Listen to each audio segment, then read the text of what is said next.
የኮቪድ-19 መከላከያዎቿን ባለፈው ወር ካነሳች ወዲህ በወረርሽኙ 60 ሺህ ገደማ ሰዎች በሆስፒታሎች መሞታቸውን አስታወቀች። ቻይና ለ3 ዓመታት ተግባራዊ ያደረገችውን ተደጋጋሚ ምርመራ፣ የጉዞ ክልከላና ሰፊ የእንቅስቃሴ ገደብ የሚያካትት የመከላከያ እርምጃ በተቃውሞ ሳቢያ ድንገት ስታቆም ወረርሽኙ በከፍተኛ ፍጥነት መስፋፋቱ ዓለም አቀፍ ስጋት ጭሯል። ኢራን ለብሪታንያ በመሰለል የወነጀለችውን የቀድሞ ምክትል የመከላከያ ሚኒስትር አሊ ሬዛ አክባሪ በሞት መቅጣቷን አስታወቀች። የኢራን እርምጃ ያስቆጣት ብሪታንያ በአገሪቱ ጠቅላይ አቃቤ ሕግ ላይ ማዕቀብ ስትጥል ጠቅላይ ሚኒስትር ሪሺ ሱናክ የኢራንን እርምጃ አረመኔያዊና የፈሪ ድርጊት ሲሉ ኮንነዋል። ዛሬ የጠቅላይ ሚኒስትር አብይ አህመድ መንግስት 3 ሚኒስትሮችን ከኃላፊነት አነሳ። ከኃላፊነታቸው የተነሱት የጠቅላይ ሚኒስትር ጽህፈት ቤት ኃላፊና የካቢኔ ጉዳዮች ሚኒስትር የነበሩት አቶ ተፈሪ ፍቅሬ፣ የትራንስፖርትና ሎጂስቲክስ ሚኒስትሯ ዳግማዊት ሞገስና የማዕድን ሚኒስትሩ አቶ ታከለ ኡማ ናቸው። 3ቱ ሚኒስትሮችና ባለፈው ታህሳስ 21 ቀን በፕሬዝደንት ሳህለወርቅ ዘውዴ ባለሙሉ ስልጣን አምባሳደር ሆነው የተሾሙት የግብርና ሚኒስትሩ አቶ ኡመር ሁሴን ኦባ ዛሬ በሚኒስትሮች ምክር ቤት በክብር መሸኘታቸውን የጠቅላይ ሚኒስትር አብይ አህመድ ጽህፈት ቤት አስታውቋል። 4ቱ ሹማምንት መሸኘታቸው ይፋ ከሆነ በኋላ የማዕድን ሚኒስትር የነበሩት አቶ ታከለ ኡማ በተመደብኩባቸው ቦታዎች ሁሉ ሀገሬ ኢትዮጵያን በማገልገሌ ትልቅ ደስታ፣ ክብርና ኩራት ይሰማኛል ሲሉ በግል የፌስቡክ ገጻቸው ጽፈዋል። ያሳለፍኳቸው መንገዶች፣ የሰራኋቸው ስራዎችና አብረውኝ የሰሩ የስራ ባልደረቦች ሁሉ ትልቅ ትምህርት ቤት ሆነውኛል ያሉት አቶ ታከለ በተረጋገጠ የፌስቡክ ገጻቸው ባሰፈሩት መልእክት ሁሉንም አመሰግናለሁ ብለዋል። የቀድሞው የግብርና ሚኒስትር አቶ ኡመር ሁሴን በበኩላቸው ወደፊት በተመደብኩበት ቦታ ለማገልገል የተቻለኝን ሁሉ አደርጋለሁ ብለዋል። የኢትዮጵያ ውጭ ጉዳይ ሚኒስቴር በትናንትናው ዕለት በሰጠው መግለጫ የኢትዮጵያ መንግስት 14 አዳዲስ አምባሳደሮች መሾሙን ገልጾ ነበር። የተሿሚዎቹ ማንነትም ሆነ በአምባሳደርነት የተመደቡበት አገር ግን ገና ይፋ አልሆነም። ሚኒስትሮቹ ለምን ከስልጣናቸው እንደተነሱ እስካሁን በይፋ የተሰጠ ማብራሪያ የለም። የኢትዮጵያ አየር መንገድ ከአዲስ አበባ መቀለ፣ እንደዚሁም በተቃራኒው በሚደረጉ በረራዎች ላይ ከመንገደኞች ዕድሜ ጋር ተያይዞ ምንም አይነት ገደብ እንዳልጣል አስታወቀ። ወደ መቀለ የሚያደርገውን በረራ በቀን ወደ 3 ማሳደጉን በዛሬው ዕለት ባወጣው መግለጫ አስታውቋል። ዕለታዊ የበረራ ብዛት ቀንሷል የሚለው የተሳሳተ መረጃ ነው ያለው አየር መንገዱ ወደፊት እንደ ገበያው ፍላጎት የበረራውን ብዛት ለመጨመር ዝግጁ እንደሆነ አስታውቋል። የኢትዮጵያ አየር መንገድ በጦርነት ሳቢያ የተቋረጡ ወደ ትግራይ የሚደረጉ በረራዎችን ባለፈው ህዳር 19 ዳግም ቢጀምርም መንገደኞች በተለይም ወጣቶች በመቀለ ከሚገኘው አሉላ አባነጋ አውሮፕላን ማረፊያ ለመሳፈር ሲሞክሩ መታገዳቸውን ተናግረው ነበር። የኢትዮጵያ አየር መንገድ በዛሬው መግለጫው በመንገደኞቹ ላይ የጣለው የዕድሜ እገዳ አለመኖሩን ቢገልጽም እስካሁን ከኢትዮጵያ ፌዴራል መንግስትም ይሁን ከትግራይ ክልል ባለስልጣናት የተሰጠ ማብራሪያ የለም። ባለፉት 8 ወራት የመቀለን ጨምሮ በሌሎች የሀገር ውስጥ በረራዎች ላይ የትኬት ዋጋ ጭማሪ አለመደረጉንም የኢትዮጵያ አየር መንገድ በዛሬው መግለጫው አስታውቋል። በዚህም መሰረት የኢትዮጵያ ዜግነት ላላቸው ተጓዦችና የኢትዮጵያ የመኖሪያ ፈቃድ ላላቸው የውጭ ሀገር ዜጎች የመቀለ በረራ የቲኬት ዋጋ ለመሄጃ ብቻ ከ3450 ብር ጀምሮ ሲሆን የደርሶ መልስ ቲኬት መነሻ ደግሞ 6895 ብር ነው።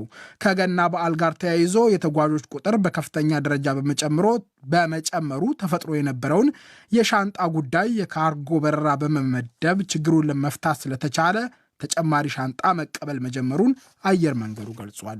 ጥብቅ የኮቪድ-19 ክልከላዎቿን ባለፈው ወር ካነሳች ወዲህ በወረርሽኙ 60 ሺህ ገደማ ሰዎች በሆስፒታሎች መሞታቸውን አስታወቀች።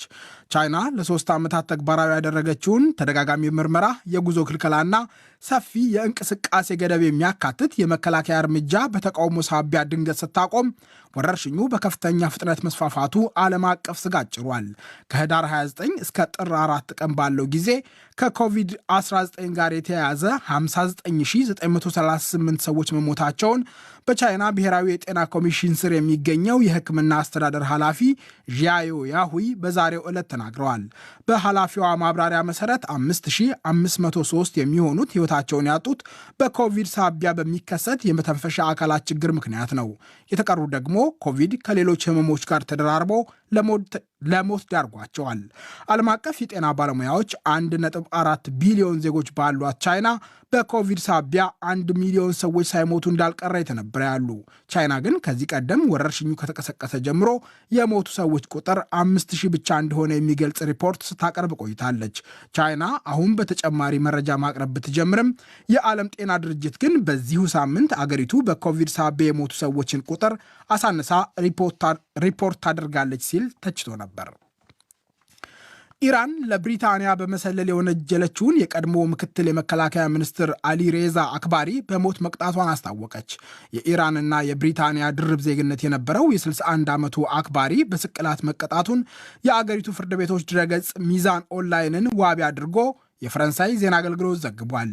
የኢራን ምክትል የመከላከያ ሚኒስትር ሆኖ ባገለገለው አሊ ሬዛ አክባሪ ሞት ከተበየነበት በኋላ ከእስር እንዲለቀቅ ብሪታንያና አሜሪካ በተደጋጋሚ ያቀረቡት ጥሪ ሰሚ ሳያገኝ ቀርቷል። አክባሪ በሙስናና መረጃ አሳልፎ በመስጠት የአገሪቱን የውስጥና የውጭ ደህንነት በመጉዳት ነበር የተከሰሰው። MI6 የተባለው የብሪታንያ የስለላ ድርጅት ሰላይ ነበር የተባለውና ከ2 ዓመታት በፊት በቁጥጥር ስር የዋለው አሊሬዛ አክባሪ ለስራው $2 ሚሊዮን በላይ ተከፍሎታል የሚል ክስ ቀርቦበታል። የኢራን እርምጃ ያስቆጣት ብሪታንያ በአገሪቱ ጠቅላይ አቃቢ ሕግ ላይ ማዕቀብ ጥላለች። የኢራንን እርምጃ አረመኔያዊና የፈሪ ድርጊት ሲሉ የኮነኑት የብሪታንያ ጠቅላይ ሚኒስትር ሪሺ ሱናክ የኢራን መሪዎች ለራሳቸው ሰዎች ሰብአዊ መብቶች ክብር የላቸውም ሲሉ ተችተዋል። ከፌዴራል መንግስቱ ጋር በተደረገው ስምምነት መሰረት በትግራይ ክልል የሽግግር አስተዳደር እንዲቋቋም በትግራይ የሚንቀሳቀሱ የፖለቲካ ፓርቲዎች ጠየቁም። የትግራይ ነጻነት ፓርቲ፣ አረና ለሉዓላዊነትና ዲሞክራሲ እንዲሁም አሲምባ ዲሞክራሲያዊ ፓርቲዎች እንዳሉት በትግራይ የነበረው ክልላዊ መንግስት በፕሪቶሪያው ስምምነት መሰረት መፍረሱን በመጥቀስ አዲስ የሽግግር አስተዳደር እንዲቋቋም ቀጥሎም በምርጫ ህጋዊ መንግስት ሊመሰረት ይገባል ብለዋል። የመቀሌው ወኪላችን ሚሊዮን ኃይለስላሴ ዝርዝር ዘገባውን ልኮልናል። በትግራይ በተቃውሞ የፖለቲካ ረድፍ የሚንቀሳቀሱ አረና ትግራይ ለሉዓላዊነትና ዲሞክራሲ፣ የትግራይ ነጻነት ፓርቲና አሲምባ ዲሞክራሲያዊ ፓርቲ የተባሉ 3 የፖለቲካ ፓርቲዎች በየፊናቸው እንደገለጹት በፕሪቶሪያው ስምምነት መሰረት እንዲሁም ክልሉ የሚያስተዳድር ህጋዊ አካል ባለመኖሩ በትግራይ ጊዜያዊ የሽግግር አስተዳደር ሊቋቋም እንደሚገባ ጥሪ አቅርበዋል። የአሲምባ ዲሞክራሲያዊ ፓርቲ ሊቀመንበር አቶ ሐጎስ ወልዱ ለዶይቼ ቬለ እንደገለጹት በአሁኑ ወቅት በትግራይ ህጋዊ አስተዳደር ባለመኖሩ የመንግስት መዋቅር የሚሰራበት ሁኔታ አለመፈጠሩ የገለጹ ሲሆን ይህ ችግር ለመፍታት በሰላም ስምምነቱ መሰረት በትግራይ የሽግግር አስተዳደር ሊቋቋም ይገባል ሲሉ ገልጸዋል። ስምምነቱ መሸራረፍ የለበትም። አሁን ትልቁ ነገር ሽግግር መንግስት ነው የሚለው ውሉም ሽግግር መንግስት በትግራይ ክልል ጊዜያዊ ሽግግር መንግስት መቋቋም አለበት። ይሄ ደግሞ አካታች መሆን አለበት። በትግራይ የሚገኙ ክልላዊ ተፈካካሪ ፓርቲዎች እዛ ላይ መሳተፍ አለባቸው። ትግራይ አካባቢ አሁን በጣም ብዙ ነገሮች አሉ። በተለይ መቀሌ አካባቢ ስርዓት አልባ የሆነበት ሁኔታ ነው ያለው። ይህንን ቅጥ እንዲይዝ ቶሎ ብሎ ሽግግር መንግስቱን ተመስርቶ ወደ ተባለለት ቦታ መድረስ አለባቸው ነው የሚለው። ከዚህ በተጨማሪ በወቅታዊ የትግራይ ሁኔታ ዙሪያ መግለጫ የሰጠው ተቃዋሚው የትግራይ ነጻነት ፓርቲ በፕሪቶሪያው ውል መሰረት በትግራይ የነበረው ክልላዊ አስተዳደር ፈርሷል፣ በምርጫ ህጋዊ መንግስት እስኪቋቋም ድረስ ደግሞ ሁሉን አካታች የሽግግር አስተዳደር በትግራይ ሊቋቋም ጥሪ አቅርበዋል። የትግራይ ነጻነት ፓርቲ ኮሚኒኬሽን ኃላፊ ዶክተር ደጀን መዝገቡ መንግስት ምፍራስ ማለት ቀሊል ሓደጋ አይኮነን ህወሓት ዝኸዶ ዘሎ ናይ ምስለኔነት መንግስት መፍረስ ማለት ቀላል አደጋ አይደለም። ህወሓት እየሄደበት ያለው የምስለኔ ልሁን ልመና ደግሞ ወደ ባስ አደጋ የሚከተን የትግራይ ብሔራዊ ትግል ደግሞ ወደ መጥፎ ሁኔታ የሚወስድ ስለሆነ በአፋጣኝ ምርጫ ተደርጎ ህጋዊ መንግስት መቋቋም ስላለበት ሁሉም የትግራይ ኃይሎች የሚያቅፍ የሽግግር መንግስት በአፋጣኝ ሊቋቋም እንደ የትግራይ ነጻነት ፓርቲ እንጠይቃለን። ይገባ ከሙድብ ናጽነት ትግራይ እዝን ሐተተለና የ2 ዓመት ጦርነት መቆሙ፣ የሰላም ስምምነት ተደርሶ በሂደት ወደ ትግራይ ሰብአዊ እርዳታ መግባት መጀመሩ፣ መሰረታዊ አገልግሎቶች መከፈት መጀመራቸው ያደነቀው ሌላው ተቃዋሚ ፓርቲ አረና ትግራይ ለሉዓላዊነትና ዲሞክራሲ በበኩሉ በውል መሰረት ያልተፈጸሙ ያላቸው በትግራይ የሽግግር አስተዳደር መመስረትና ሌሎች ሊፈጸሙ የሚገባቸው ጉዳዮች በአፋጣኝ ተግባራዊ ሊሆኑ ይገባል ብለዋል። አገልግሎቶች እየተከፈቱ ነው። ቀስ በቀስ ሁሉ ወደ ነበረው ይመለሳል ብለን ተስፋ እናደርጋለን። የኤርትራ ሰራዊትም ፋኖና የአማራ ሚሊሻዎችም ከመላ ትግራይ ይወጣሉ ብለን ተስፋ እናደርጋለን። ከሽረ መውጣት ጀምረዋል የሚል ዜናም ሰምተናልና በጎ ጅምር ነው ብለን እናስባለን። የሽግግር መንግስትን በአግባቡ መፈጸም አለበት። ህወሓትና ብልጽግና ብቻቸው ስልጣን የሚከፈሉበት ሳይሆን ወይም በአንድ የበላይነት ሳይሆን በትግራይ ያሉ ህጋዊ የሚባሉ ፓርቲዎችን በምርጫ ቦርድ የተመዘገቡ ህጋዊ ፓርቲዎችን ወደ ሽግግር መንግስቱ አካል ሆነው በውል መሰረት በዙሪያ በህገወጥ መንገድ የተገነቡ የተባሉ ቤቶች ላይ መንግስት የሚወስደው የማፍረስ ተግባር ተጠናክሮ መቀጠሉ ተነገረም። በተለይም በአዲሱ የሸገር ከተማ ሱሉልታ ክፍለ ከተማ በአካኮማና ቢቹ ቀበሌ አስቀድሞ በመንግስት እውቅና የሰራነው ቤት ጭምርም ነው የፈረሰብን ያሉት ነዋሪዎች ምሬታቸውን ገልጸዋል። አስተያየት ሰጪዎቹ ተጠናክረው እስከ ትናንት የቀጠለው የቤቶች ማፍረስ ተግባሩ ለከፋ ማህበራዊ ቀውስ እየዳረገን ነው ብለዋል። የሰራችሁት መፈረስ አለበት በሚለው ነው ሲያፈርሱብኝ የነበረው። በጣም ብዙ ቤተሰብ ወርቆብናል። እንደውም ሴትያ እኛ ጎረቤት ነበረች ጉራራ ክዳብረት የሚባል ጀርባ ላይ ማለት ነው። ቤቱ ሲፈርስበት እንደውም መንገድ ላይ ነው የወለደችው ማለት ነው። ያውላ ምንድነች እንዴት ነው የሚባለው ነገር ምንም ነገር ሳይሉ ነው ሲያፈርሱ የነበረው ማለት ነው። ሰሞኑን በአዲስ አበባ ከተማ ዙሪያ እየተካሄደ ባለው የቤቶች ማፍረስ ተግባር ሰለባ ሆነናል ያሉት ከአዲስ አበባ በቅርብ ርቀት ላይ ሱሉልታ ከተማ ስር ከምትገኘው የአካኮመና አብቾ ቀበሌ አስተያየታቸውን የሰጡን ተጎጂ የተናገሩት ነው። እስከ 800 ሺህ አውጥቼ የገነባሁት ቤት ነው የፈረሰብኝ የሚሉት እኚህ ነዋሪ አስቀድሞ ቤቱን እንድንሰራ ያበረታቱን የነበሩ የአካባቢው አስተዳዳሪዎች ናቸው ይላሉ። 800 ሺህ በላይ ይሆናል እኔ ያወጣሁበት ማለት ነው። ያው ቤት ተፈርሷል። አሁን እንደውም የምናደርበት ሁላ ጠፍቶብናል። አሁን አዲስ አበባ በጣም ቤቱን እያወደዱብን አለ። መከራየቱን እንኳን አልቻልንም። እነሱ ደግሞ የቀረው ሁሉ ምንም ነገር ቤቱ መከራት የለበትም በሚለው እያፈረሱብን አለ። በጣም ጭንቀት ውስጥ ነው አለ። ይሄ ሁሉ እስክሰራ ይሄን ሁሉ ብር እስክታፈሱበት ድረስ ማንም አካል አይጠይቃችሁም ነበረ? እንደውም እዛኔ ሲያበረታቱኝ ነበረ።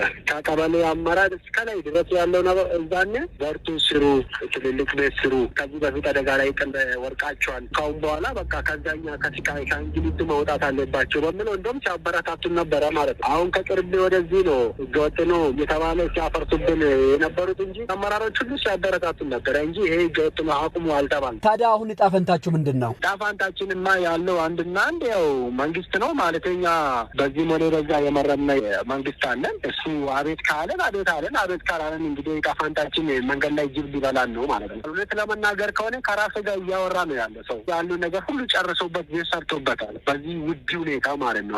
አንድ ቆርቆሮ በ630 ብር በ450 ብር እየተገዛ አንድ ሲንቶ በ2000 ብር እየተገዛ ነው ይሰራ። አንድ ኪሎ ድንጋይ ማለት ነው በ12015 ነው ተገዝቶ ይሰራ ስሩ ተብለን ማለት ነው። በቤቶቹ ፈረሳ የተፈናቀሉት ነዋሪ በአስተያየታቸው አክለውም እንዳብራሩት የቤቶቹ ማፍረስ ዘመቻው አሁንም ሳያቋርጥ መቀጠሉን ነው የሚያብራሩት። ቀጥሏል። ትናንት እንደውም በቃ ተስፋ በሚያስቆርጥና ራስን እስከምታሳልፍ በሚሄድበት ሁኔታ ነው ያፈርሱብን የነበረው። አንዱ እንኳን ቤት የቀረ የለም። በቃ ሙሉ ወጣት አለ፣ አርሶ አደር አለ፣ አርሶ አደር ልጆች አሉ፣ እዛ ነዋሪዎች አሉ። ስንቶቹ ማለት ነው እንደዚህ ነው ብዬ መናገር አልችልም። በጣም ብዙ ነው ማለት ነው። ቤታቸው ሙሉ በሙሉ ፈርሶባቸው ማደሪያም እንደሌላቸው የሚገልጹት ሌላኛው አስተያየት ሰጪ ሰጠን ያለንን ከቤተሰቦቻችን ከብት ሽጠን ምን ብለን የሰራ ነው ማለት ነው። 4 አመቱ ነው በቃ 3 አመት ከምናምኑ ነው ማለት ነው። ለምን እዛኔ ስንሰራ ትንንሽ ቤት ነበረን። አንድ ክላስ 3 በ4 የምትሆን ነበረ የሰራ ነው። ከዛም በኋላ ለምንድን ነው ይህ ቤት የምትሰራው? ትልቅ ቤት ለምን አትሰሩም? ደህና ቤት ሰርታችሁ ለምን አትኖሩበትም ይባላል። አንዳንዴ ለዚህ ስብሰባ ጠርቶን ሲያወሩን ማለት ነው ከቤተሰቦች በሬ ሽጬ የሰራሁትኝ ማለት ነው። ቃችንም አውጡ አላሉ፣ ምንም አላሉ። ለማየት እንኳን ሲያፈርሱ በጉልበት ነው በቃ። መሳሪያም ራሱ እኛ ጋር ተኩሰው ነበረ የመጀመሪያ ጊዜ ማለት ነው። ህጻናቶች ገና በ5 አመቱ አሁን ልጁ ትምህርትም KG1 ነበረ የሚማረው። ከትምህርትም አቋርጬው ቤት ሳጠው ወዴት ላኩኝ? ወደ አዳማ ከእናቱ ጋር እንዲሄድና ዘመድ ጋር እንድኖር አደረኩትኝ ማለት ነው። እዛ አንድ ቀን እቃም ጭኜ በሌሊት ይዤው ሲሄድ መውጫ ብሎ ጠየቁን፣ ወደ አዳማ መግቢያ ላይ ማለት ነው። እዛ ሲጠይቁን ይሄ ህፃን ቤታችን ያፈረሱ እቃችንም ሊወስዱብን ነው እንደ አባ ብሎ ሲያለቅስ በጣም ነው የተሰማኝ። እዛ ደረስኳቸውም እቃ እንደወረደ ተመልሼ ወደዚህ መጣሁ። ክፉ ነው የደረሰብን። በጣም ኃይለኛ ጭካኔ ነው። በአዲሱ መዋቅር በሸገር ከተማ